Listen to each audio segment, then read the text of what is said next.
আপনি একটু আপনার বেঙ্গল পুলিশকে বলে দেন এই কথা যাতে বাইরে বের না হয়। ইয়ে দেশ কে লিয়ে হ্যাঁ। এইটা শুনে কি বলিউডের কোনো স্পাই থ্রিলার ফিল্মের ডায়লগ মনে হইতেছে আপনার কাছে? কিন্তু না, কথাটা বাস্তবেই বলছিলেন ভারতীয় স্বরাষ্ট্রমন্ত্রী অমিত শাহ। যখন তার কাছে খবর যায় বাংলাদেশের জনপ্রিয় পলিটিশিয়ান ওসমান হাদির ২ খুনি পশ্চিমবঙ্গ রাজ্য পুলিশের হাতে ধরা পড়ছে, তখন উনি এই কথাটা বলেন। আর তৎকালীন এই রাজ্যের মুখ্যমন্ত্রী থাকা মমতা ব্যানার্জি রিসেন্টলি এই গোপন খবর ফাঁস করে দিছেন। তার কাছে অমিত শাহ রিকোয়েস্ট করছিলেন। আর এইসব ঘটনা দেখা বাংলাদেশের মানুষ একদম নড়ে চড়ে বসছে। ইনকিলাব মঞ্চ অলরেডি শাহবাগে অবস্থান কর্মসূচি ঘোষণা করছে। আগামী শুক্রবারের মধ্যে সরকার যদি হাদির কতলকারীদের নিয়ে সুনির্দিষ্ট কোনো তথ্য বা তাদের বিচার নিশ্চিত করতে সময়সীমা দিতে না পারে, মমতা ব্যানার্জি এই কাজের জন্য ভারতে অলরেডি তার বিরুদ্ধে এফআইআর করা হয়েছে। ওসমান হাদি কি ভারতের জন্য এতই বড় থ্রেট ছিলেন যে নরেন্দ্র মোদীর মন্ত্রিসভার মানুষ অমিত শাহ তার কতলকারীদের আটক করার খবর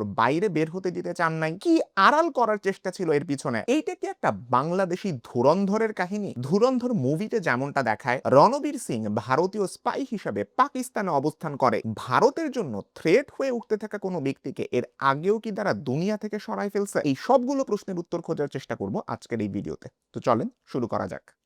this video is sponsored by Non Academy. তাদের সম্পর্কে কথা হবে ভিডিওর পরবর্তী অংশে। আপনাদের মনে প্রশ্ন আসতে পারে, ওসমান হাদিকে নিয়ে যখন কথা হইতেছে, ভারতের জন্য কেউ মাথা ব্যথা হয়ে উঠছে অন্য কোন একটা দেশে, তাকে দুনিয়া থেকে সরায় ফেলার আরো নজির আছে কিনা? হ্যাঁ আছে। হরদীপ সিং নিজ্জারের নাম আপনি শুনছেন? খালিস্তান আন্দোলনের ব্যাপারে তো আইডিয়া আছে রাইট? ভারতের পাঞ্জাবে শিখ ধর্মাবলম্বীদের একটা আন্দোলন আছে যেখানে তারা ভারত থেকে আলাদা হয়ে আলাদা একটা দেশ গঠন করতে চায়। এটাই মোটামুটি খালিস্তান আন্দোলন। আমি টোটালি সংক্ষেপে ব্যাখ্যা করছি, এইটা আবার ভুল ধরে একটা টোটাল ভিডিও আপনি বানায় ফেলেন না। সায়েদ আব্দুল্লাহ যেমনটা চেষ্টা করতে একটা সময়, এইটা ব্রিটিশ আমলেই শুরু হয়েছিল 40-এর দশকে। এরপরে 1980-90-এর দশকে এটা একদম পিকে পৌঁছায়। যারা খালিস্তানের পক্ষে, ভারত তাদেরকে সন্ত্রাসী হিসেবে আখ্যায়িত করে, ভারতের নিরাপত্তার জন্য হুমকি মনে করে। পাঞ্জাবিদের মধ্যে কিন্তু এই আন্দোলনের প্রচুর সাপোর্টার আছে যারা পাঞ্জাবে কিংবা ভারতের বাইরে থাকে। আর এই ভারতীয় প্রবাসীদের মধ্যে সবচেয়ে বড় সংখ্যাটা থাকে কানাডায়, সংখ্যায় যা প্রায় 8 লক্ষ। কানাডার রাজনীতিতেও কিন্তু শিখদের ব্যাপক ইনফ্লুয়েন্স আছে। জাস্ট 2025 সালের ফেডারেল নির্বাচনে 22 জন পাঞ্জাবি কানাডিয়ান শিখ পলিটিশিয়ান এমপি হইছেন। তো হরদীপ সিং নিজ্জার ছিলেন এই আন্দোলনের একজন নেতা, প্রবাসী নেতা আর কি, কানাডায় বাস করতেন। উনাকে 2023 সালের 18 জন ব্রিটিশ কলম্বিয়া প্রদেশের একটা শিখ গুরুদুয়ারার বাইরে গুলি করে দুনিয়া থেকে সরায় ফেলা হয়। এই হরদীপ সিং এবং ওসমান হাদির মৃত্যুর পিছনে একজন কমন ব্যক্তির নাম পাওয়া যায়। আপনারা গেস করেন তো কে? ভারতীয় স্বরাষ্ট্রমন্ত্রী অমিত শাহ, নরেন্দ্র মোদীর ডান হাত। মমতার কথা মতো এইটাই বুঝাইতেছে অমিত শাহ হাদিকে দুনিয়া থেকে সরানোর পিছনে কাজ করছিলেন। আর খুনিরা পশ্চিমবঙ্গ রাজ্যে অ্যারেস্ট হওয়ার পরে মমতা ব্যানার্জি জেনে গেছিলেন এই খুনের পিছনে কারা দায়ী। একইভাবে ওয়াশিংটন পোস্টের প্রতিবেদনেই প্রথম জানা যায় কানাডায় শিখ নেতাদের প্রতি ভায়োলেন্স চালানো এবং ভয়ভীতি দেখানোর প্ল্যান করেন অমিত শাহ। ওই প্ল্যানের অংশ হিসেবে হরদীপ সিংকে খুন করা হয়। এখন খুনটা হয়েছে কই? কানাডাতে। উনি কানাডার নাগরিক ছিলেন, তাই কানাডিয়ান সরকার এটাকে খুবই সিরিয়াসলি নেয়। ঘটনা তদন্ত করার পরে ভারত এখানে ইনভলভড ছিল, এটা যখন বের হইছে, ভারতীয় কূটনীতিকদের সাসপেন্ড করা হয় কানাডা থেকে। পরে ভারতও একই কাজ করে। ভারত আর কানাডার মধ্যে কূটনৈতিক সম্পর্ক সবচেয়ে খারাপ পর্যায়ে তখন পৌঁছায়। এখন ভারতকে ওসমান হাদি হত্যাকাণ্ডে সন্দেহের দৃষ্টিতে রাখার আরেকটা কারণ হইতে পারে উনি গুলিবিদ্ধ হওয়ার পরে ভারতীয় অনলাইন অ্যাক্টিভিস্টদের সেলিব্রেশন। এর মধ্যে বিজেপির প্রচার চালানো সাবেক একজন আর্মি অফিসারও আছেন। দেশের সব রাজনৈতিক দল হাদিকে গুলি করার ঘটনার নিন্দা জানাইলেও পতিত স্বৈরাচার শেখ হাসিনার দল বাংলাদেশ আওয়ামী লীগ এবং ভারতের হিন্দুত্ববাদী রাজনৈতিক অনলাইন অ্যাক্টিভিস্টরা এটাকে সেলিব্রেট করছে। সাথে খুনিদেরকে ভারতীয় স্বার্থ রক্ষাকারী এজেন্ট আখ্যা দিয়ে ধন্যবাদও জানাইছে। এর মধ্যে গুরুত্বপূর্ণ একটা এক্স পোস্ট ছিল, ওসমান হাদি ভারতের উত্তর পূর্ব অঞ্চল দখল করে গ্রেটার বাংলাদেশ গড়ে তুলতে চেয়েছিলেন এবং ঢাকায় অজ্ঞাতনামাদের দ্বারা গুলিবিদ্ধ হয়েছেন। আরেকজন উগ্র হিন্দুত্ববাদী অ্যাক্টিভিস্ট ডক্টর রাজেশ পাটেল একজন ধুরান্ধার হাদিকে তার ভারত বিরোধিতার জন্য কতল করার সিদ্ধান্ত নেয়। এছাড়াও তিনি দাবি করেন যারা ভারত বিরোধিতা করবে ধুরান্ধার তাদের দেখে নিবে এবং ভারত যেভাবে বাংলাদেশ তৈরি করেছে সেভাবে চাইলে ধ্বংস করতেও পারে। রয়ের বিভিন্ন ধুরান্ধার বাংলাদেশে আসলেই আছে কিনা এইটা আপনি কিছু আলোচনা দেখলেও বুঝতে পারবেন। ইন্ডিয়ান বিভিন্ন পডকাস্টে আপনি দেখবেন সাবেক স্পাইরা তাদের বাংলাদেশ চ্যাপ্টারের কথা আলোচনা করে। এই লোক কি বলে আপনি দেখেন। किया अपने काम को अपने काम को मैंने अपने काम को एंजॉय किया बांग्लादेश में सर।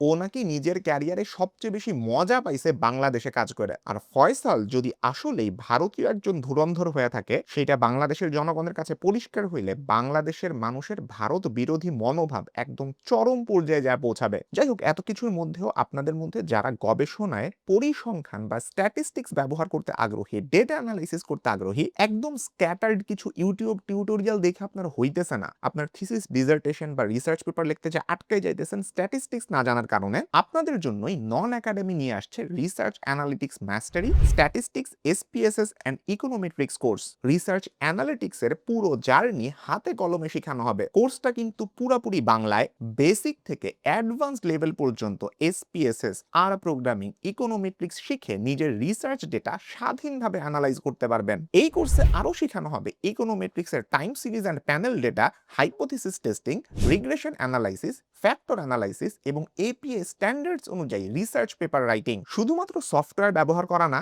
রিসার্চ কোশ্চেন আইডেন্টিফাই করা থেকে শুরু করে data interpretation, publication ready reporting পর্যন্ত আপনাকে নিয়ে যাওয়া হবে। এই কোর্সটা স্পেশালি উপযোগী মাস্টার্স আর অনার্স থিসিস রাইটার যারা আছেন, রিসার্চ পেপার যারা পাবলিশ করতে চান, এমএস বা পিএইচডি তে অ্যাপ্লাই করবেন সামনে, এনজিও এবং রিসার্চ ফার্মের প্রফেশনালরা এবং যে কোনো স্টুডেন্ট যারা কোয়ান্টিটেটিভ রিসার্চ করেন বা করতে চান। কোর্সের সবচেয়ে বড় বিশেষত্ব হইতেছে আপনার নিজের রিসার্চ ডেটা দিয়েই আপনি ক্লাসে প্র্যাকটিস করতে পারবেন। তার মানে শুধুমাত্র থিওরিটিক্যাল ডিসকাশন না, 100% প্র্যাকটিক্যাল অ্যাপ্রোচের মাধ্যমে শেখানো হবে। কোর্সের ডিউরেশন 3 মাস, টোটাল 36টা লাইভ ক্লাস, 54 ঘন্টা ক্লাস হবে। আর লাইভ ক্লাসের পাশাপাশি রেকর্ডিংটাও অ্যাভেলেবল থাকবে। কোর্স ফিটা আপনারা এখন দেখতেছেন ডিসকাউন্টেড প্রাইসে দেওয়া হচ্ছে। একটু ক্লিয়ার করতে চাই, এই কোর্সটা কিন্তু আমি নিজে নিতেছি না। অনেকের ভুল করে আমি যে কোর্সের প্রমোশন করতেছি আমি বুঝি নিজে ওই কোর্সটা নিছি। তবে নন একাডেমির এই কোর্সটা আপনার রিসার্চ এবং থিসিস রাইটিং বলেন, পেপার রাইটিং বলে, সব জায়গায় এখন স্ট্যাটিস্টিক্স লাগেই ভাই। আর এইটা আপনার ক্যারিয়ারের জন্য খুবই গুরুত্বপূর্ণ একটা স্কিল ইনভেস্টমেন্ট হইতে পারে। আমি বিস্তারিত ডেসক্রিপশন এবং কমেন্ট বক্সে দিয়ে রাখছি, আপনারা সেখান থেকে চাইলে চেক করে আসতে পারেন। এখন ওসমান হাদি কতলে যারাই জড়িত থাকুক, তার বিচারের শেষ কি অবস্থা একটু জানা আসি।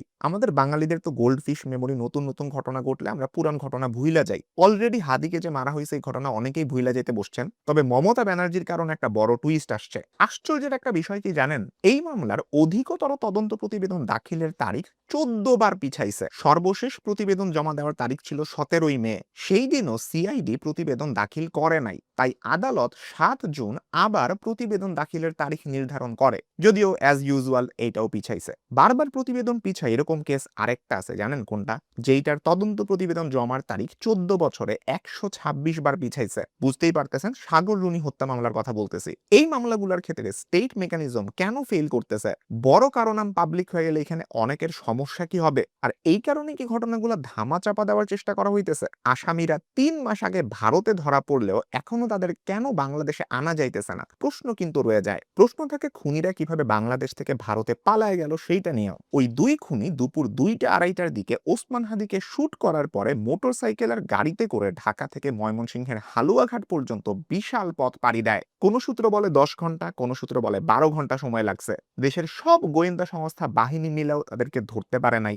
ধরা তো দূরে থাক, খুনিদের শনাক্ত করতেই তারা এত সময় নিছে। ততক্ষণে ওরা সীমান্তে পৌঁছায় গেছে বা অলরেডি পার হয়ে গেছে। কথিত যে হালুয়াঘাট সীমান্তে চোরাচালানের একটা পপুলার রুট আছে, যেটার ব্যাপারে বিজিবি আগে থেকেই জানে। ওইখানে থাকা 2টা পাইপ সুড়ঙ্গ দিয়ে মানব পাচার এবং চোরাচালান হয় বলে শোনা যায়। ওই এলাকার কেউ যদি এখানে থাইকা থাকেন আমাকে কমেন্টে জানায়েন এই রাউটটার ব্যাপারে, ওইখানে আসলে কি আছে, কেমনে কি হয়। এমন ওপেন সিক্রেট যদি আসলেই হয়ে থাকে, বিজিবি সীমান্ত সিল করার নির্দেশ পাওয়ার পরেও এই রাস্তা কেন বন্ধ করতে পারলো না? আরেকটা জিনিস এখানে বইলে রাখা ভালো, বাংলাদেশ আর ভারতের মধ্যে 2013 সালে বন্দি প্রত্যর্পণ চুক্তি স্বাক্ষরিত হয়। 2016 সালে একটা সংশোধন হয়েছে। এই চুক্তিটা বলে, ধরেন বাংলাদেশ বা ভারতের কোনো একটা দেশে কোনো একজন অপরাধী অপরাধ করে অন্য দেশে পালাই গেছে, ওই ব্যক্তিদের বিচারের মুখোমুখি করার জন্য এক দেশ অন্য দেশের কাছে হস্তান্তর করবে। এখন রাজনৈতিক আশ্রয় প্রার্থী যেমন ধরেন শেখ হাসিনা, এইসব মানুষদের প্রত্যর্পণ করা না হইলেও গুরুতর অপরাধ যেমন খুন বা বিমান ছিনতাইয়ের মতন ঘটনা, এর সাথে জড়িত ব্যক্তিদের প্রত্যর্পণ করা বাধ্যতামূলক। তার মানে কি,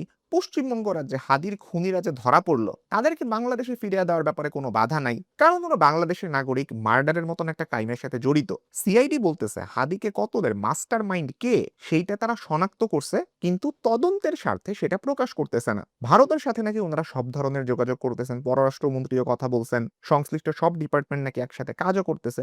দেখা যাক সামনে কি হয়। অন্য দেশের মাটিতে ভারতের চালানো অ্যাসাসিনেশন নিয়ে আরেকটা ঘটনা আছে, খালিস্তানপন্থী আরেক শিখ অ্যাক্টিভিস্ট গুরু পতবন্ত সিং পান্নুনকে নিয়ে। উনি থাকেন আমেরিকায়। 2023 সালে তাকেও খুন করার চেষ্টা করা হয়, তবে সেটা ব্যর্থ হয়। ওসমান হাদি যখন শহীদ হয়েছিল না, এইটার পিছনে ভারতকে দায়ী করে ভারতীয় দূতাবাসগুলোকে শাটডাউন করার ডাকও কিন্তু উনি দিয়েছিলেন। পান্নুনকে হত্যা চেষ্টার ষড়যন্ত্র করার দায়ে মার্কিন সরকার রয়ের সাবেক কর্মকর্তা বিকাশ যাদবকে অভিযুক্ত করছে। যাদবকে কিন্তু এফবিআই ভারতীয় সরকারি কর্মকর্তা হিসেবে আখ্যায়িত করে। এই লোক ভারতে বসে নিখিল গুপ্ত নামে আরেকজনকে নিয়োগ দেয়। এই গুপ্ত তার নির্দেশ ফলো করে পান্নুনকে খুন করার জন্য এক কন্ট্রাক্ট কিলারের সাথে আলোচনা করতে যায়, কিন্তু নিখিল গুপ্ত যাকে কন্ট্রাক্ট কিলার ভাবছিল উনি ছিলেন আসলে মার্কিন ড্রাগ এনফোর্সমেন্ট অ্যাডমিনিস্ট্রেশন ডিই এর একজন আন্ডার কভার এজেন্ট। ফলে এই প্ল্যান আর বাস্তবায়িত হয় নাই, পান্নুনকে নির্জারের মতন মরতেও হয় নাই। ডিইএ এজেন্ট কারা তারা খুব ভালো মতন জানেন, যারা ব্রেকিং ব্যাড দেখছেন বা নার্কোস দেখছেন। ওয়াল্টার হোয়াইটের ভাইরা ভাই হ্যাঙ্ক শ্রেডার, নার্কোসে পেদ্রো প্যাসকেলের যে ক্যারেক্টার ছিল, এটা কিন্তু বিখ্যাত সব ডিএ এজেন্টের ক্যারেক্টার। বাংলাদেশেও কিন্তু এরকম অপারেশন চালানোর অভিযোগ এর আগে ভারতের দিকে আছে। 2009 সালের মর্মান্তিক পিলখানা ম্যাসাকার, অন্তর্বর্তী সরকারের সময় একটা জাতীয় স্বাধীন তদন্ত কমিশন হয়েছিল। গত নভেম্বরে সরকারের কাছে তার একটা রিপোর্ট জমা দেয়। বলা হয় প্রতিবেশী রাষ্ট্র ভারত এই ঘটনার সাথে জড়িত ছিল, বাংলাদেশ অস্থিতিশীল হয়ে পড়ায় এই ঘটনা থেকে তারা লাভবান হয়েছে। কমিশনের সভাপতি আলম ও ফজলুর রহমান বলেন, ওই ঘটনার সময় 921 জনের মতো ভারতীয় বাংলাদেশে এসেছিল, তার মধ্যে 67 জনের মতো লোকের কোনো হিসাব মিলছে না। তারা কোন দিক দিয়ে বের হয়ে গেছে এটা ঠিক বলা যাচ্ছে না। এইটা কিন্তু সিরিয়াস একটা কথা। পিলখানা ম্যাসাকারের সাথে যে ভারতের কানেকশন আছে এটা নিয়ে আমি আলাদা একটা ভিডিওতেই কথা বলছি। ভারতের কিন্তু একদম নিখুঁত একটা প্ল্যান ছিল। 3 দিক থেকে বাংলাদেশে ঢুকে শুরুতে জি আন্তর্জাতিক বিমানবন্দর এবং তেজগাঁও বিমানবন্দরের দখল তারা নিবে, তারপর গণভবনে ঢুকে শেখ হাসিনাকে সেফলি সরায় নেবে। বাংলাদেশ সেনাবাহিনী এখানে কি ভূমিকা নিবে এটা নিয়ে তারা একটু সন্দিহান ছিল, তবে তারা অ্যামুনিশন ডিস্ট্রিবিউট করে ফেলছিল। ঠিক করছিল বাংলাদেশ আর্মি যদি হাসিনার পক্ষে না থাকে তাহলে সরাসরি যুদ্ধ হবে, আর যুদ্ধ হইলে পূর্ব দিকে থাকা কোর থেকে রিইনফোর্সমেন্ট পাঠানো হবে। সেনা প্রধান জেনারেল মইনু আহমদের উপরের চাপ ছিল পিলখানায় যাতে সৈন্য না পাঠানো হয়, আর পাঠানো হইলে 1 ঘন্টার মধ্যে ভারতীয় প্যারাট্রুপাররা ঢাকায় ল্যান্ড করবে। আর ভারত এটা নিয়ে একদমই ব্লাস্ট করতেছিল না, দরকার পড়লে তারা অবশ্যই ইন্টারভিন করত। অবসরপ্রাপ্ত মেজর জাহিদুল ইসলামের কথা আপনাদের মনে আছে, 2016 সালে তাকে নির্মমভাবে দুনিয়া থেকে সরায় ফেলা হয়। তার স্ত্রী এবং পরিবারের উপরে প্রচন্ড নির্যাতন চালানো হয়। পুরো ঘটনাকে জঙ্গি বিরোধী অভিযান বলে চালায় দেওয়া হয়েছিল। মেজর জাহিদের স্ত্রী আন্তর্জাতিক অপরাধ ট্রাইব্যুনালে এর বিরুদ্ধে অভিযোগ করেন। অভিযোগে বলা হয় 2009 সালের 25শে ফেব্রুয়ারি পিলখানায় পোস্টেড মেজর জাহিদের কোর্সমেট শহীদ ক্যাপ্টেন মাজহারুল হায়দার জাহিদকে কল দিয়ে বলছিলেন আমাদের সব অফিসারকে মেরে ফেলেছে। মেজর জাহিদ জিজ্ঞেস করেন কারা মেরেছে, তখন ক্যাপ্টেন মাজহার বলেন কিছু হিন্দি ভাষী ব্যক্তি যারা বিডিআর এর পোশাক পরা ছিল, যাদের কখনোই পিলখানায় আগে দেখিনি। মেজর জাহিদ তখন বগুড়া ক্যান্টনমেন্টে ছিলেন। হিন্দি ভাষীদের আক্রমণের কথা শুনে উনি একদম হতভম্ব হয়ে যান। ঊর্ধ্বতন কর্মকর্তাদের বিষয়টা জানান। জাহিদ এই পিলখানা কাণ্ড নিয়ে মাজহারুলের কাছ থেকে অনেক কিছুই জেনে গেছিলেন এবং বিভিন্ন সময় এটা নিয়ে কথাও বলতেন। তাই ফ্যাসিস্ট হাসিনা সরকার তাকে টার্গেট করে নজরদারিতেও রাখত। সুখরঞ্জন বালির কথা আপনাদের মনে আছে, আমাদের মহান মুক্তিযুদ্ধের সময় মানবতা বিরোধী অপরাধের দায়ে বিচারাধীন থাকা দেলোয়ার হোসেন সাইদির পক্ষে আন্তর্জাতিক অপরাধ ট্রাইব্যুনালে সাক্ষ্য দিতে গিয়ে গুমের শিকার হয়েছিলেন। 2012 সালের 5 নভেম্বর আদালত প্রাঙ্গণ থেকে তাকে গুম করে প্রথমে একটা দরজা জানালাবিহীন ঘরে আটকায় রাখা হয় এবং জোর করে সাইদির বিরুদ্ধে স্বীকারোক্তি নেওয়ার চেষ্টা করা হয়। এর কয়েকদিন পরে গাড়িতে তুলে সীমান্তে নিয়ে তাকে বিএসএফ এর হাতে তুলে দেওয়া হয়। এই ঘটনা বর্ণনা করার সময় সুখরঞ্জন বালি বলছিলেন বাংলাদেশের একজন নিরপরাধ নাগরিককে রাষ্ট্রের আইন শৃঙ্খলা রক্ষাকারী বাহিনী আরেকটি দেশের রাষ্ট্রীয় বাহিনীর হাতে তুলে দেয় কেমন করে। এই প্রশ্ন শুনে আপনি আন্দাজ করতে পারেন বাংলাদেশের উপরে প্রতিবেশী রাষ্ট্র ভারতের ইনফ্লুয়েন্স কতখানি। বিএনপি নেতা সালাউদ্দিন আহমদকেও 2015 সালে গুম করা হইল বাংলাদেশ থেকে। 62 দিন পর পাওয়া গেল ভারতের মেঘালয় রাজ্যের রাজধানী শিলংয়ে। সুখরঞ্জনের মতন জেলে না যায় একটা সুন্দর বাসায় মোটামুটি ভালো জীবনে উনি কাটাইতে পারছেন, তবে দেশে আসতে পারেন নাই। 2024 সালের 5ই অগাস্ট হাসিনা পালায় যাওয়ার পরে প্রায় 9.5 বছর পরে উনি বাংলাদেশে ফেরত আসেন। যাই হোক, এত ঘটনার মধ্যে আপনারা বুঝতে পারতেছেন আমরা জাস্ট ওসমান হাদির বিচারটা চাই। ওসমান হাদি আগেই ফিল করতে পারছিলেন যে তাকে কেউ মেরে ফেলার চেষ্টা করতে পারে, তাই রাষ্ট্রের কাছে তার একটা সামান্য দাবি ছিল, তাকে মেরে ফেলা হইলে রাষ্ট্র যেন বিচারটা অন্তত নিশ্চিত করে। লাখো জনতা ভালোবাসার সাথে তাকে শেষ বিদায়টা দিছিল, দিনের পর দিন তার কবরের পাশে দোয়া করছে, এমনকি এখনো করে। এখন দেখা যাক এই বাংলাদেশ রাষ্ট্র তার বীর সন্তানের হত্যার বিচার নিশ্চিত করতে পারে কিনা। আপনাদের অনেক ধন্যবাদ ভিডিওটা দেখার জন্য। আপনাদের যদি এই ধরনের ভিডিও ভালো লাগে চ্যানেলটা সাবস্ক্রাইব করে রাখতে পারেন এবং পাশে থাকা বেল আইকনটা প্রেস করতে কখনোই ভুলবেন না। সবাই ভালো থাকবেন, সুস্থ থাকবেন, দেখা হবে ইনশাআল্লাহ পরবর্তী ভিডিওতে। আল্লাহ হাফেজ।